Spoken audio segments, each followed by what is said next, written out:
Welcome back to the channel. My name is Hall and I do product and travel review videos. So today we're going to continue talking about the Rivian.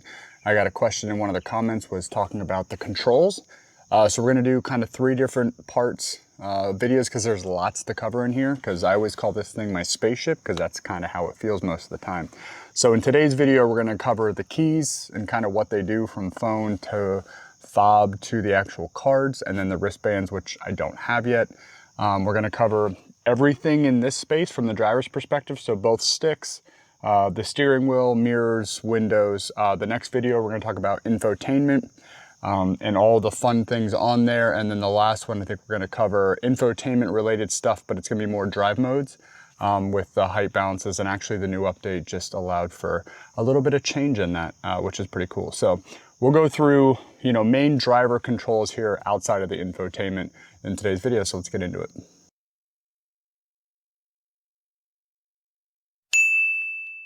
All right, so as always, I have my notes and I'm gonna go through everything I wanna cover for this section of the video around, driver cabin controls is what we wanna talk about. So the first place I wanna start, which you saw a little bit in the intro, is the key options.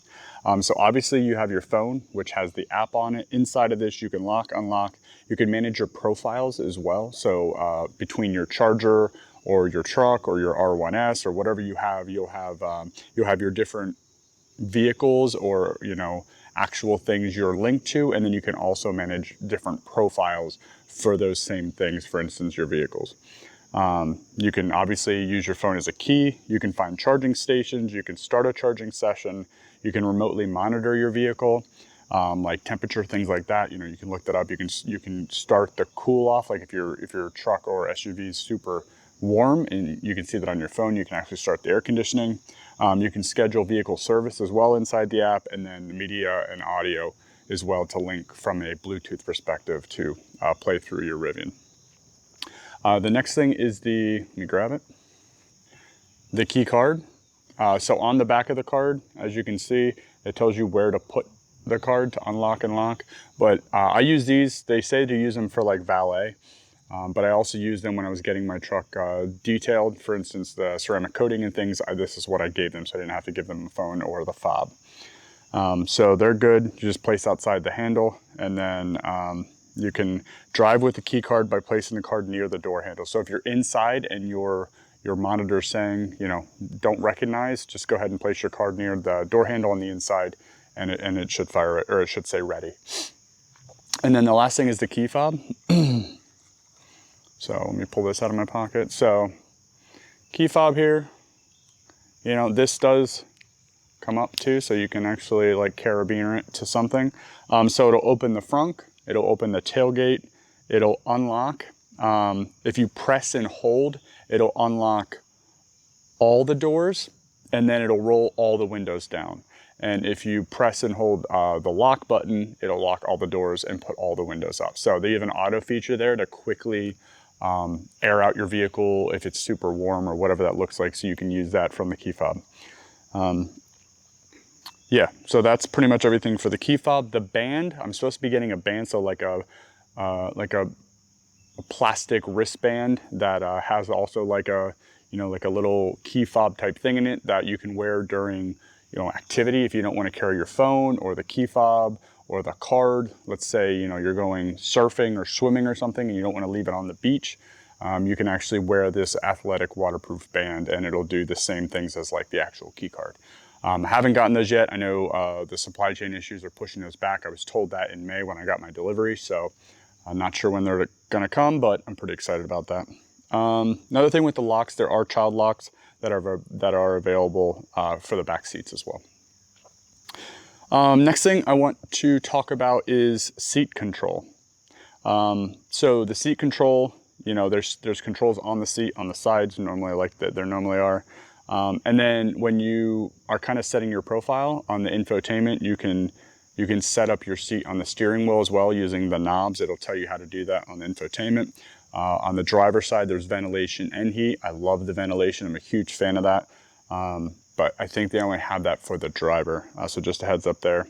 And the headrest, the main seat head restraints aren't adjustable. They're either out or in. So realize that like you don't have tilt and everything on the main headrest.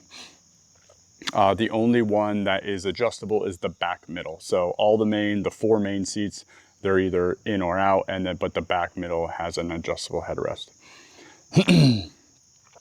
Window control. So this is actually where I noticed I had my first Rivian issue. It was actually when I was trying to do the key fob all windows up or all windows down, and my passenger side window would not go up. It would go down with the full unlock, but would not go back up.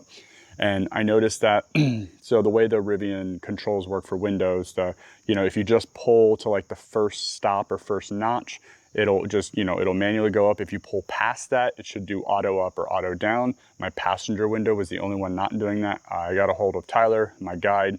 He got me a hold of the service team, and really it was a hold up for 10 seconds, push down for 10 seconds, and it resets itself. Apparently that's pretty standard in the automatic window industry. I didn't know that. I didn't ever have that issue with other cars.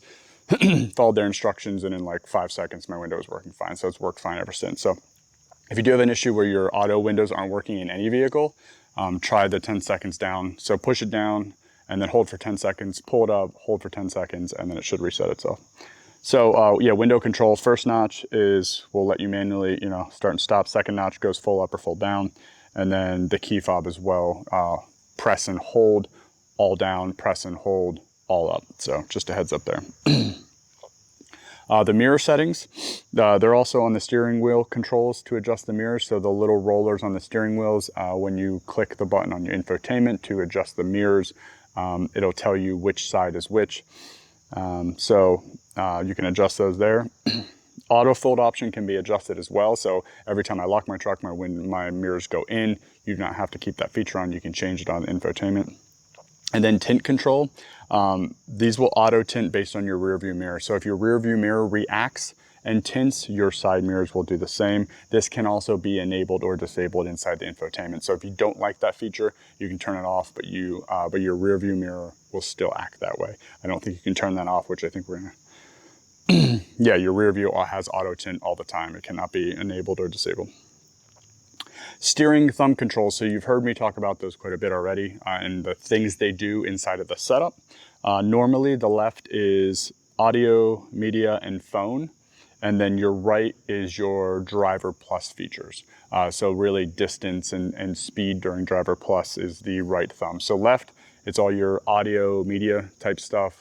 The right is always your driver plus features if you're in driver plus mode, which we'll talk about driver plus and things like that during the driving section of these 3 videos.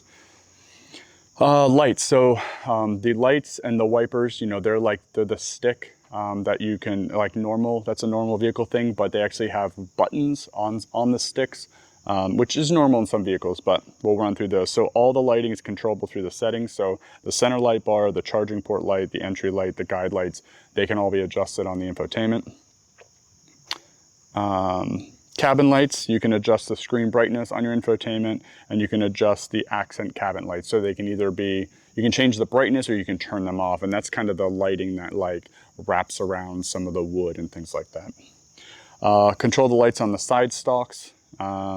So the actual left-sided, I think it's the left-sided stalk, it'll have the light adjustment, and it's a little toggle, which I can show you. Headlights. So headlights are not serviceable by the individuals. You have to go through Rivian. So like, normally on some other vehicles, you can put a giant screwdriver in and adjust like where they are, where they're landing. You actually have to call your Rivian rep to get those adjusted if you're having issues. High beams, pull towards and hold to have high beams controlled. Push away and keep on, and push away again to turn off high beams. So the high beams are very similar to like, the normal push pull of the stick. And there's also auto high beams as well.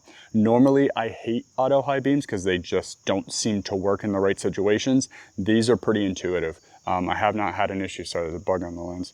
I haven't had an issue with them blinding someone randomly as we're, while I'm driving down the road. Even if there's no cars coming towards me and I'm coming to an intersection, they actually go to low beam. Even if there's no cars passing, it recognizes the street and the situation and knows that it should low beam based on someone coming perpendicular to me, even if there was no one there. So they are quite intuitive.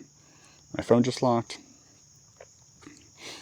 Turn signals are standard, like you would expect. Headlights and day running lights, they have those, and these little buzzing flies around.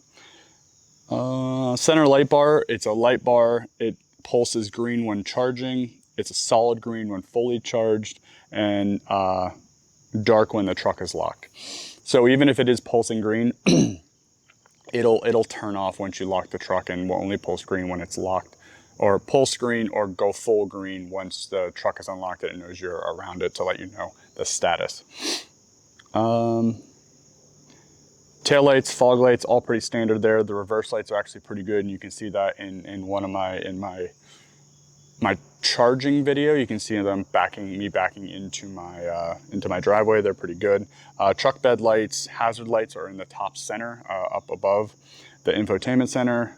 Guide lights are the ones that kind of come off the mirrors. They're pretty cool. I like those, like a little Rivian bat signal. And then, so there's a show and tell mode. You're gonna be like, what? What does that even mean? So there's a mode where it's really for vehicles, servicing, and the show and tell mode, where you can use the show and tell mode on the, I think it's on the infotainment center, and it turns on all the exterior lights. So everything turns on, and they call it show and tell mode, which is kind of cool because you're kind of like showing off all the features of the truck at once. A couple other things from a light perspective. The Rivian flashlight is in the driver's side door jamb. It's always charging, so when you put it in its pocket, the metal conductor's inside of there, it's charging. It can go up to 1,000 lumens. It has multiple settings. You can get a replacement rechargeable battery, but you have to just call Rivian to get that done. So if you feel like your battery's not lasting as long, or it's getting worn down, or just stops working, call Rivian and they'll send you a replacement battery.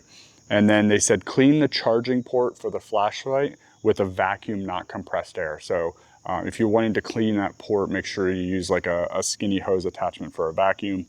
Do not use compressed air, at least that's what they say. And the last thing is the wipers. It's pretty standard, toggle up and down to change speed on the little toggle on the stick. And then washer, you push and hold in the end. And then if you just want one wipe, you just push it once. So if you push and hold the very end of the stick, it'll do obviously the wash plus the wipers. If you just push it in once, it'll do a quick wipe. And the auto features pretty good. Like the headlights, it's pretty intuitive and it's doing a good job so far to this point. So I'm having no issues with the kind of the auto sense of some of the things, because I do have that quite a bit in other scenarios. It's a bit frustrating. So yeah, so that's everything I want to talk about from the driver's seat controls perspective. So lots of lights in there, mirrors, you know, some of the standard stuff, but some of it's a little bit different, and then unlocking and the different ways that you can unlock and lock and all that fun stuff with the vehicle. So yeah, once again, if you have any questions about the Rivian specifically or the cabin controls, the next one we're going to get into is the center display, you know, so a lot of the infotainment stuff. And then the last one's going to be around driving. So adaptive cruise control, the driver plus features, the drive modes, how that changes. They actually just updated that you can choose auto drive height, or you can set a drive height if you want to set a little bit higher because you think it looks different.